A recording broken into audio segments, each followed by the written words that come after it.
আসসালামু আলাইকুম এভরিওয়ান, কি অবস্থা সবার? কেমন আছেন সবাই? আশা করি সবাই অনেক বেশি ভালো আছেন। আমি মেহেদি হাসান অনেক ভালো আছি। তো যাক, আজকে কিন্তু ঢাকা যাওয়ার উদ্দেশ্যে বেরোলাম, খুব সকাল সকালে বেরোলাম। আজকে একদম অনেকটা ভোর, মানে কেবলমাত্র ফজরের আজান দিল আর কি। তো আজান দেওয়ার সাথে সাথে কিন্তু অলরেডি আমি কিন্তু গাড়ি নিয়ে বের হলাম। কিছুক্ষণ আগে বের হইতে চাইছিলাম, পরে ভাবলাম যে না, আজানটা দিলে তারপরে বের হই। তো যখন হচ্ছে আজানটা দিল, তারপরে বের হইলাম। আর প্যাসেঞ্জারকে ফোন দিয়ে বলে দিলাম যে ওনাদের রেডি থাকার জন্য।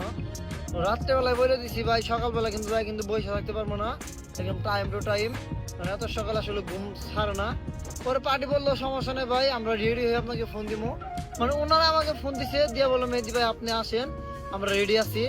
পরে বললাম ঠিক আছে ভাই, থাকেন, 10-15 মিনিট লাগবে আমার আসতে। পরে বললো ঠিক আছে ভাই আসেন, দেন হচ্ছে আমি যাচ্ছি। তো এই জিনিসটা ভালো লাগে যে সকাল সকাল প্যাসেঞ্জার রেডি হয়ে থাকে। মানে আর কিছু কিছু প্যাসেঞ্জার আছে ভাই, নিয়ে অত বসে রাখে। মানে উনি না উঠে ফ্রেশ ট্রেশ না হইতেই আমাকে ফোন দিয়ে ভাই আসেন, তাড়াতাড়ি আসেন, আপনার জন্য অপেক্ষা করতেছি। অথচ যাওয়ার পরে দেখ উনি রেডিও হয় না, উঠেও নাই। মানে আমি যাবো তারপরে উঠবো।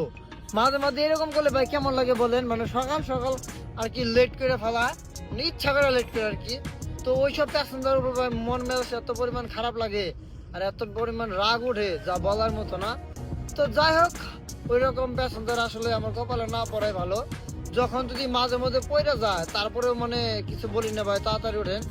যদিও লেট করে মাঝে মধ্যে অনেক প্যাসেঞ্জার আছে নিয়ে বসায় রাখে, আমিও কম শয়তান না। যাওয়ার পরে দেন একদম ঘুমায় যায়, মানে ওখানে অন্যদের এখানে থাকার পরে দেন ঘুমায় যায় আর কি। দেন অন্যরা যখন রেডি হয়ে ফ্রেশ হয়ে বাইরে, তাও উঠতে ইচ্ছা করে না, তখন আমি ইচ্ছা করে গাউজরি করে ঘুমাই। বলে দিবা 10 মিনিট ঘুমার পরে উঠতেছি। মানে আমারও যেমন লেট করা, আমিও ওনাদেরকে কিন্তু লেট করাই দিই। তো যাই হোক, তো চলেন, যাইতে বেশি একটা টাইম লাগবে না। হালকা একটু ভাঙাচোরা রাস্তা আছে আমাদের এলাকা, রাস্তায় কাজ চলতেছে, এই জন্য হচ্ছে একটু ভাঙাচোরা আছে। একটা জিনিস কি জানেন, সত্যি বলতে সেটা হচ্ছে যে আসলে মানুষের মন মেধা যদি ভালো না থাকে তাহলে কোনো কিছুতে কিন্তু শান্তি নাই। অ্যান্ড যদি আরেকটা কথা বলতে যাই, সেটা হচ্ছে যে মানুষের শরীর যদি ভালো না থাকে তাহলে কোনো কিছু করেও কিন্তু শান্তি নেই। বসে শান্তি নেই, খাবার খেয়ে শান্তি নেই, বা কোনো জায়গায় যদি আপনি যেতে চান বা যদিও যান, সেক্ষেত্রে কিন্তু আপনার কিন্তু একটু ভালো লাগবে না। সেটা আসলে আপনারা নিজেরাই বুঝতে পারবেন। আপনাদের যখন নিজের শরীর খারাপ থাকবে অ্যান্ড মন মানসিকতা যখন ভালো থাকবে না, ওই টাইমে যদি বলতে যায় আপনারা নিজেরাই বুঝতে পারবেন। ওই মানে সেম আপনাদের মতোই আজকে, মানে আমারও একই একটা অবস্থা। আজকে মন ভালো আছে বাট শরীরটা কেমন জানি ভালো নেই, মানে এমনি কেমন জানি খারাপ লাগতেছে। মানে আসলে 2-3 দিন যাবৎ আমার প্রচুর ঠান্ডা, জ্বর, ঠান্ডা, এজন্য হচ্ছে আসলে ওই মন মানসিকতা এমনি ভালো নেই। এসির ভিতরে থাকতে আসলে এমনি কষ্ট হয়, বাট এখন আরও বেশি কষ্ট লাগতেছে। সেটা হচ্ছে আমার এমনি প্রচুর ঠান্ডা, বুকের ভিতরে আসলে ওই ঠান্ডায় জমে গেছে। মানে ঠান্ডা বোঝেনি তো, গাড়ির ভিতরে সবসময় থাকা হয়, রোদে তেমন একটা থাকা হয় না, এজন্য কেমন জানি আর কি ঠান্ডা বুকের মধ্যে আটকে গেছে। এজন্য শরীরটা তেমন একটা বেশ ভালো নাই।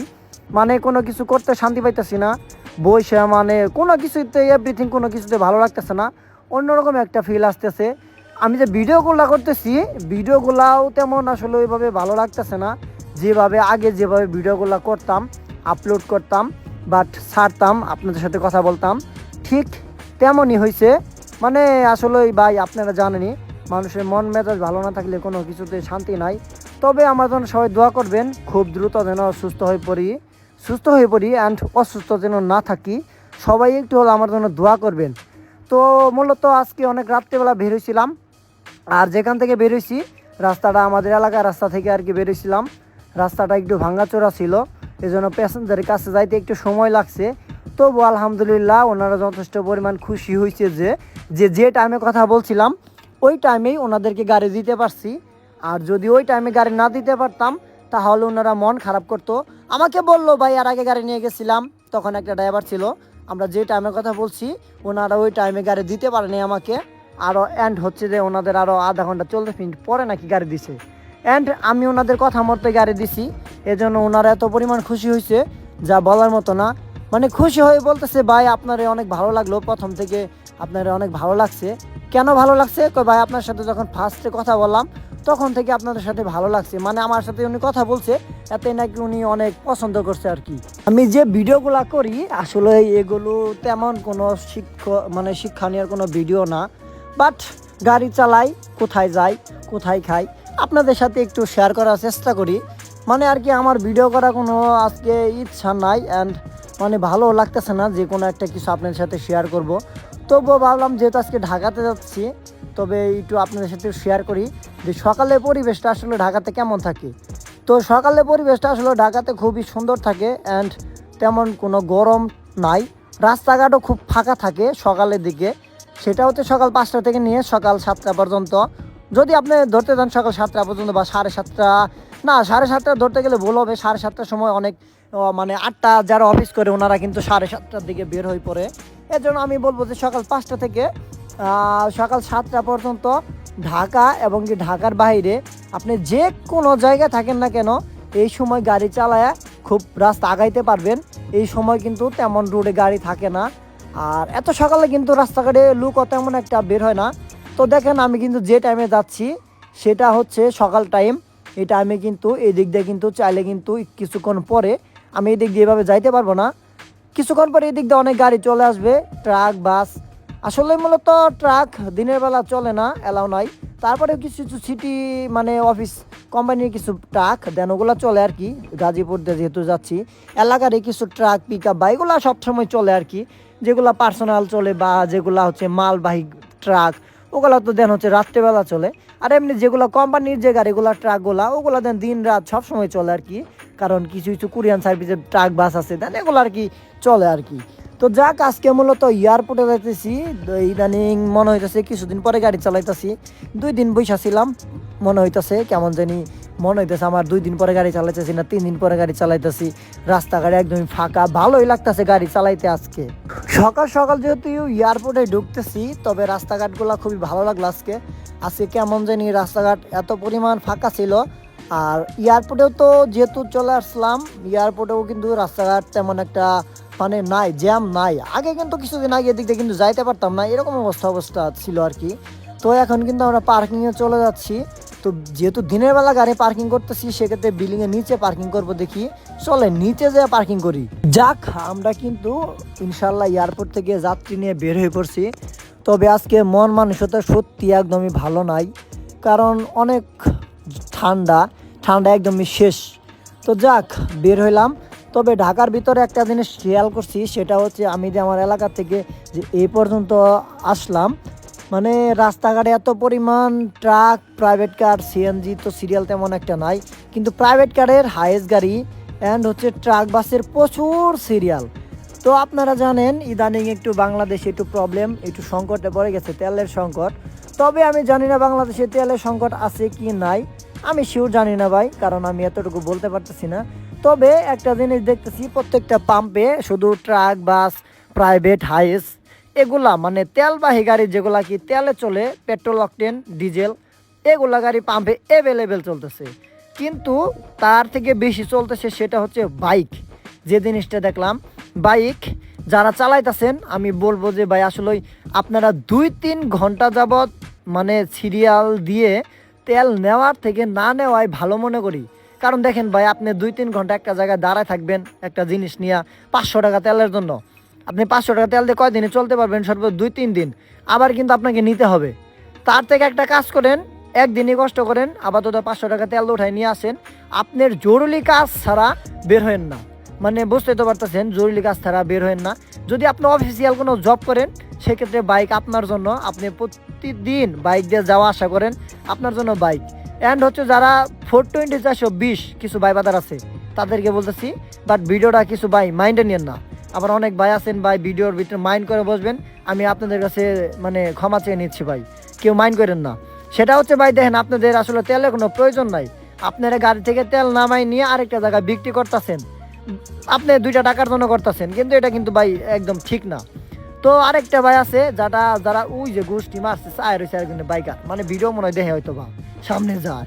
তো দেখেন আরেকটা বাইকার আছে ছাপড়ি মার্কা বাইকার, সেটা হইতেছে গাড়িতে তেল উঠাই নিয়ে এলাকা দিয়ে টাঙ্কি টুঙ্কি মারবো, বুঝছেই তো পারতেছেন। টাঙ্কি টুঙ্কি মানে ওই যে এলাকার কিছু মানুষকে দেখাই তৈব। তেলের জন্য রাস্তাঘাটেও গাড়ি তেমন একটা পেলাম না, সকাল থেকে বের হয়েছি, ঢাকা গেলাম, বাট ঢাকা থেকে ব্যাক করে আমাদের এলাকার দিকে যাচ্ছি। তবে এখনও কিন্তু আমার কিন্তু এখনও 70 কিলোমিটার রাস্তা আছে আমার বাসা পর্যন্ত, মানে আমাদের বাসা পর্যন্ত আর কি। তবে আমরা কিন্তু অনেকে বলেন যে মেহেদী ভাইয়ের বাসা কোথায়, আগে আমার বাসার লোকেশনটা দিয়ে দেয় সবাইকে। তো দেন আমার বাসা হচ্ছে টাঙ্গাইল, ধনবাড়ি, মধুপুর।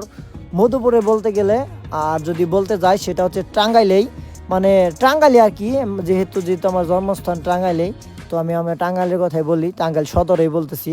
মানে যারা বাংলাদেশের, মানে আমাদের টাঙ্গাইল সদর বাদে অ্যান্ড হচ্ছে শহর বাদে বা আমাদের টাঙ্গাইল ডিস্ট্রিক্ট বাদে যারা ভাইবাদার আছেন তাদেরকে বলতেছি আমার বাসা টাঙ্গাইলেই।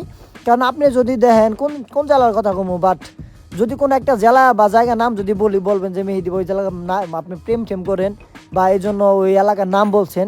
তবে দেখেন আমি বলবো যারা কুষ্টিয়া থাকেন বা যশোর, খুলনা, মংলা, মানে পটুয়াখালী, বরিশাল বা ঢাকা, গাজীপুর, ময়মনসিংহ, জামালপুর, শেরপুর, মানে ঝিনাইদহ, রংপুর বা যেখানে থাকেন না কেন আপনারা, রংপুর, সৈয়দমণি, লালমনিরহাট, কত জায়গা আছে, মানে অল বাংলাদেশ আর কি। যদি তো বলতে পারবো না অবশ্য, মানে শর্টকাট বললাম আর কি। কিছু কিছু জায়গা চট্টগ্রাম, কক্সবাজার, হ্যাঁ খুব, তারপরে হচ্ছে যে আপনার লক্ষ্মীপুর, লাকসাম, সব জায়গায় যদি আপনি থাকেন, আপনি তো আর ওই গ্রামের নাম বলতে পারবেন না, আপনারা তো গ্রামের নাম বললে কি আসলে চিনবে না। এই জন্য সবসময় চেষ্টা করবেন আপনার জেলার লোকেশন দেওয়ার জন্য।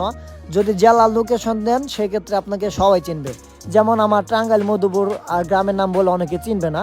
আর যারা আমার টাঙ্গাইল সদরে থাকে বা সদর থেকে আমার ভিডিওগুলো যারাই দেখে, মানে আমার ডিস্ট্রিক্টে, তারা কিন্তু কম বেশি আমার এলাকাটা চিনবো। কারণ হচ্ছে আমার এলাকাটা তাদের এলাকা মানে ডিস্ট্রিক্টের ভিতরেই আছে, এজন্য ওনারা চিনবে। আর আমি যদি কুষ্টিয়া, যশোর বা হইতেছে পাবনা, রংপুর, ঠাকুরগাঁও, দিনাজপুর এদিকের কথা যদি বলতাম, তাহলে কিন্তু আবার ওই দিকের লোকজন আমার চিনতো। যদি আমি ওই দিকে থাকতাম ওই এলাকা, তাহলে ওই দিকে চিনতো। যেহেতু আমি যেদিকে থাকি না, দেন ওই দিকের লোকেশন বলতে চাই না। তো যাক, আমার বাসা টাঙ্গাইল সদরে। তবে ভালোবাসা মানুষ যারা আছেন 64টা জেলার ভিতর থেকে আমার ভিডিওটা কে কোন জায়গা থেকে দেখেন, ভালোবাসা মানুষ যদি থেকে থাকেন অবশ্যই একটা করে কমেন্টস করবেন।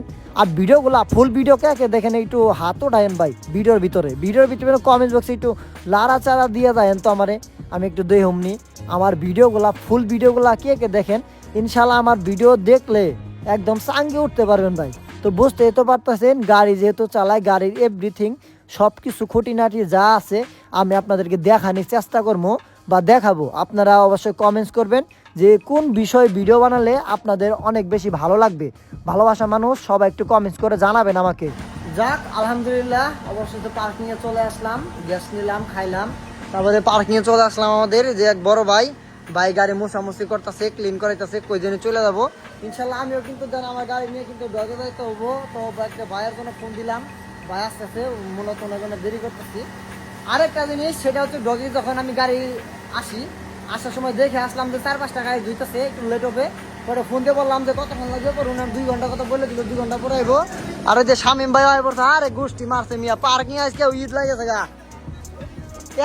শরীরের অবস্থা খারাপ বানায় লাগছে মিয়া, গোষ্ঠী মারতে যা থাকে গায়ে গোষ্ঠী মাইরা একবারে চাঙ্গে তুলে দিব ভাই, একবারে চাঙ্গে তুলে দিব। হ্যাঁ ঠিক আছে, ভালো করে করো, তাড়াতাড়ি করো, আমি যাবো এখান থেকে ভাই। আমরা ভুলে লাগছি গা।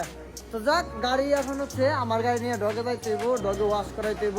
দেখি ডগালা ভাইকে একটা ফোন দেই, দিয়া দেখি উনি কোন পর্যন্ত আছে বা কতটুকু কাজ করছে, দেন তারপর আমাকে নিয়ে যাইতে হবো। কারণ দুপুরবেলা গাড়ি পরিষ্কার করতেছি না, এর কারণ হচ্ছে যে রোদের জন্য ভাই থাকতে পারি না, গাড়ি আসলে ধুইতে অনেক কষ্ট হয়, এই জন্য বিকালবেলা গাড়ি ধুমো নিয়োগ করছি। তো চলো আল্লাহ ভরসা, এখান থেকে দ্রুত গাড়ি নিয়ে বেরিয়ে চলে যাবো। তো যাই হোক, পার্কিং থেকে বেরোলাম, আর এই যে এখন কিন্তু ডগে আসলাম গাড়ি ওয়াশ করানোর জন্য। তো আমার গাড়ি পিছনে দিছি, পিক আপ ধুইতেছে, দেন আমার গাড়িতে আমি আর লিমন ভাই আছে, 2 ভাই 2 কমপ্লিট করে ফেলাম। তো গাড়িতে তেমন একটা ময়লা হয় নাই, বাইরে যেটুকু ময়লা হচ্ছে ভিতরে কিন্তু এক ফোঁটা ময়লা হয় নাই। যদি একটু ভিতরে একটু দেখায় আপনাদের, তো দেখেন ভিতরে কিন্তু ময়লা নাই। জাস্ট এই ম্যাটটা যদি নামাই দেই তাহলে হচ্ছে যে আমার এখানে কিন্তু ময়লা নাই, দেখছেন এই যে ময়লা নাই, ভিতরে কিন্তু ময়লা নাই, অল্প একটু আছে, একটু মুছ দিলে যাবো গা। পিছন তো মানুষ লোক বসে নাই, আজকে লোক নিয়ে গেছি একদম কম, মানে 3 জন লোক নিয়ে গেছি, 2 জন বড় মানুষ আর একটা পিচ্ছি বাচ্চা, এ হচ্ছে 3 জন লোক নিয়ে গেছি, তাছাড়া কিন্তু কোনো লোক নিয়ে যায় নাই। পানি মারেন, ওটা পানি মারে ধন। তো চলেন আল্লাহ বসা, গাড়িটা খুব সুন্দর করে ওয়াশ করে নিয়ে এখান থেকে চলে যাবো। তো যাই হোক আজকে এয়ারপোর্টে গেছিলাম, ভাড়া দিতে তো 5,500 টাকা ভাড়া দিতে, আর পার্কিং হচ্ছে ওনারা দিয়ে দিছে, আর তেমন কোনো খরচ হয় নাই। আর খোলা কিনা হয়েছে 1,000 টাকা, তাহলে 1,500 টাকা গ্যাস আর 1,000 টাকা খরচ, টোটাল হয়েছে 2,500 টাকা মোট খরচ, 5,500 টাকা ভাড়া, মালিক ইনকাম থাকছে মাত্র 3,000 টাকা। তো যাই হোক আজকে পর্যন্ত, আবার দেখা হবে নতুন কোনো ভিডিও। আরে গোষ্ঠী ড্রামার নামে হারা, আবার দেখা হবে নতুন কোনো ভিডিওতে নতুন কোনো কিছু নিয়ে। আল্লাহ হাফেজ।